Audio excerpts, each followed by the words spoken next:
akkam nagaa keessanii egaa inboxiidhaanii gaaffii hedduu natti roobaa jiru keessaa tokko maalidha fala maaltu ta'uu danda'a warra dafnee ofirraatii fedha keenya ofirraa xumuruu fi maaltu fala ta'uu danda'a waan jettuun nu himii kan jedhu gaaffii hedduu na bira ga'eera jechuudha. Egaa wantoota fala ta'a jedhamanii yaadan daqiiqaa barbaadamuun gaditti namoota fedha isaanii irraa dhumu maaltu fala ta'uu danda'a falota ta'an jedhamanii wantoota yaadaman isiniif hima jechuudha.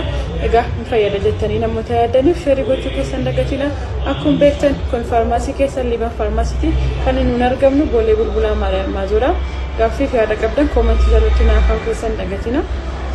Egaa maloota lamatu jira jechuudha. Inni tokko kan qorichaan tiriit goonu yookiin kan qorichaan yaalamu akkasumas immoo qoricha malee immoo mana keessatti ofii keessanii wantoota isin gochuu dandeessan ofii keessanii shaakaloota isin gochuu dandeessan. Inni tokkoffaan yeroo walqunnamtii saalaa raawwattanitti utuu walqunnamtii saalaa raawwattaa jirtanii gidduutti egaa qaama saalaa keessanii baastanii deebisanii duubatti deemtanii itti deebi'uun wanta shaakala akkasii of barsiisuun isin tursuu danda'a jedhamee yaadama. Kana malees immoo utuma waan sana raawwachaa jirtan immoo yaada keessan iddoo biraa geessuun distaraaktii of gochuun hin fayyada jedhamee yaadama. Kana malees immoo egaa koondamii yeroo tokko namoonni yeroo koondamii nama fayyadamanis hin argamu jechuudha. Firikshinii isaa qannasuuf akka isaanii turuu fi garuu suni hin gorsamu badaasaa kana. Inni kan biraan immoo inni ta'uu danda'u keegaal kan jennu ispoortii fakkii kanarratti isin argisiisu kana hin gargaara jedhamee yaadama. Keessumaa inni kun baay'ee gargaara jedhamee yaadama.